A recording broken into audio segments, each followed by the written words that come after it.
নমস্কার, good morning. সকলেই আপনারা ভালো আছেন আশা করছি। এবং আজকের ভিডিওটা পুরোপুরি অন্নপূর্ণা যোজনা, এবং এই ভিডিওর মাধ্যমে আপনারা পরিষ্কারভাবে জেনে যাবেন যে আমি সরকারের কাছে বিনীত নিবেদন রাখছি শুধুমাত্র আমার বাংলা মা বোনেদের জন্য।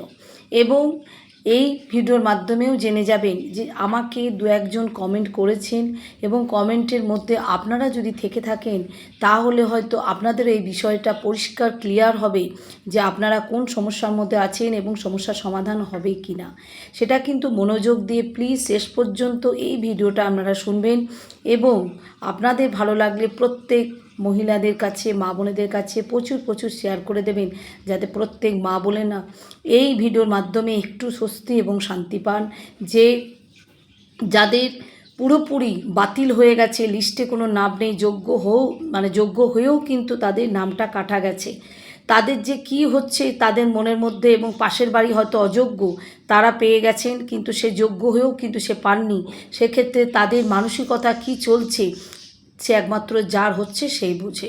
তো আজকের ভিডিও মাধ্যমে আমি সরকারের কাছে একটা বিনীত নিবেদন রাখবো, এবং আপনাদের যে দুজন আমাকে কমেন্ট করেছেন তাদের ক্ষেত্রে আপনাদের কাছে তুলে ধরবো যে তাদের সমস্যার সমাধান কি করে কি করছে, এবং সেটাও আপনারা পরিষ্কারভাবে জেনে যাবেন এই ভিডিওর মাধ্যমে যে দিদি আপনাদের কমেন্টের কি অ্যান্সার এবং কি প্রবলেম সলভ করার জন্য এই ভিডিওর মাধ্যমে তুলে ধরেছেন।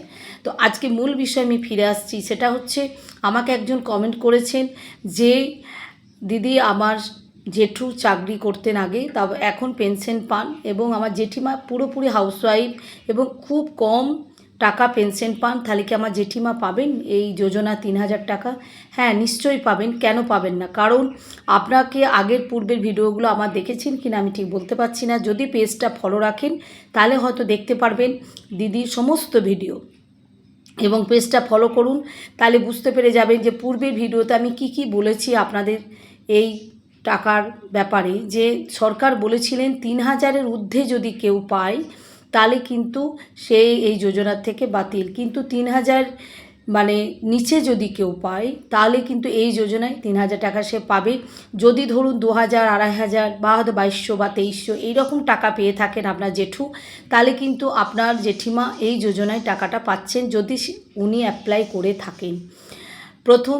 দ্বিতীয়ত আরেকজন আমাকে কমেন্ট করেছেন যে দিদি আমার স্বামী সরকারি চাকরি করেন, কিন্তু সেক্ষেত্রে আমি হাউসওয়াইফ, আমি কিছুই করি না, তাহলে কি আমি টাকাটা পাবো না? দেখুন, প্রথমেই বলে রাখি, পূর্বে যখন ভিডিও আমি ছেড়েছিলাম তখন সরকার বলেছিলেন যে স্বামী যদি চাকরি করে তাহলে কিন্তু সেই মহিলারা টাকা পাবেন, কিন্তু এখন যেহেতু 10 তারিখে নিয়ম একটা শিথিল হয়েছে এবং নিয়ম পাল্টানো হয়েছে, সেক্ষেত্রে সরকার বলছেন যাদের সরকারি চাকরি পার্মানেন্ট করেন সেক্ষেত্রে তাদের পরিবারে কিন্তু মহিলা পাবেন না। মানে আপনার স্বামী যদি পার্মানেন্ট সরকারি চাকরি করেন সেক্ষেত্রে কিন্তু আপনি যোজনার থেকে বাতিল।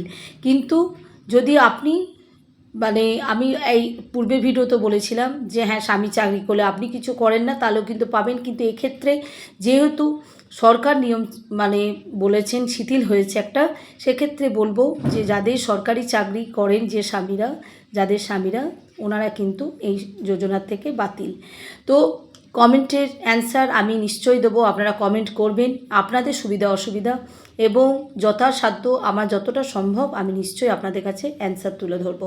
এবং এও বলে রাখি, সরকারের কাছে বিনীত নিবেদন করি এই যে প্লিজ যারা যোগ্য তাদেরকে তো আপনারা দিচ্ছেন এই মানডে, সেটা 17ই আগস্ট আগামী সোমবার, কিন্তু এমনও হয়েছে হয়তো যে সে হয়তো চাকরি করেন তার স্বামী, কিন্তু হয়তো খুব কম টাকার চাকরি করেন, তবে যে দুর্মূল্যের বাজার, সেক্ষেত্রে একটা চাকরিতে হয়তো তার 2টি বাচ্চা আছে, তার ওয়াইফ আছে, তার পক্ষে চালানো সত্যি খুব অসম্ভব। তবে বিনীত নিবেদন এই কারণেই সরকারকে করব যে প্লিজ আপনারা যারা সরকারি চাকরি করেন, যে ঘোষণা হয়েছে, সেক্ষেত্রে বলবো সেই মহিলারা হয়তো একবারই হাত শূন্য, তাদের পক্ষে স্বামীর কাছে চাওয়াটাও অসম্ভব হয়ে যাচ্ছে যে হারে তাদের সংসারের খরচা। তো সেই মহিলাদের দিকে যদি প্লিজ আপনারা একটু তাকান যে তারা তো কিছু করে না, হয়তো তার স্বামী চাকরি করে, কিন্তু সেক্ষেত্রে হয়তো স্বামী চাকরি করে কিন্তু তার স্যালারি হয়তো খুবই কম, সেক্ষেত্রে তাদের সংসার চালানোটাই দুষ্কর হয়ে গেছে। তারপরে আবার সেই স্বামী আবার স্ত্রীর হাতে হাত খরচা দেবে, এমনটা কিন্তু নয়। তো সরকারের কাছে বিনীত নিবেদন করি আমি যে প্লিজ প্লিজ আপনারা এই যাদের খুবই কম টাকার মানে চাকরি করেন তাদের ক্ষেত্রে একটু যদি আপনারা ভাবেন এবং চিন্তা ভাবনা করেন যে যে মহিলারা একবারই বেকার, তাদের কোনো রকম বাইরে কোনো সোর্স নেই, এমনকি স্বামীর কাছেও হয়তো হাত পাততে পারে না দিনের শেষে, যে হারে সংসারের খরচা, দুর্মূল্যের বাজার, স্বামী ছেলেদের পড়াশুনোর খরচা, স্কুলের খরচা, টিউশনির খরচা, সেক্ষেত্রে তাদের হাতটা পুরোপুরি শূন্য। এবং সেক্ষেত্রে সেই মহিলারা কি করবে? তারা তো এই সবাই তো টাকা পাচ্ছে, কিন্তু তাদের পক্ষে একটা হয়তো চাকরি করারও হয়তো ক্ষমতা নেই, একদম হাউসওয়াইফ, তারা বেকার মহিলা। তাদের জন্য আমি বিনীত নিবেদন সরকারের কাছে রাখছি যে প্লিজ আপনারা আর একবার একটু ভাববেন, যাদের একবারই মানে হাত শূন্য, যাদের কাছে ওই 3,000 টাকাটা খুবই প্রয়োজনীয় এবং হয়তো সে স্বামীকেও হয়তো একটু হেল্প করতে পারতো, বা হয়তো ছেলেদিকেও কিছু টিউশনিতে হেল্প করতে পারতো, স্কুলের খরচা আছে, সব রকম ভেবেই কিন্তু আমি এই কথাটা এবং এই ভিডিওটা তুলে ধরেছি।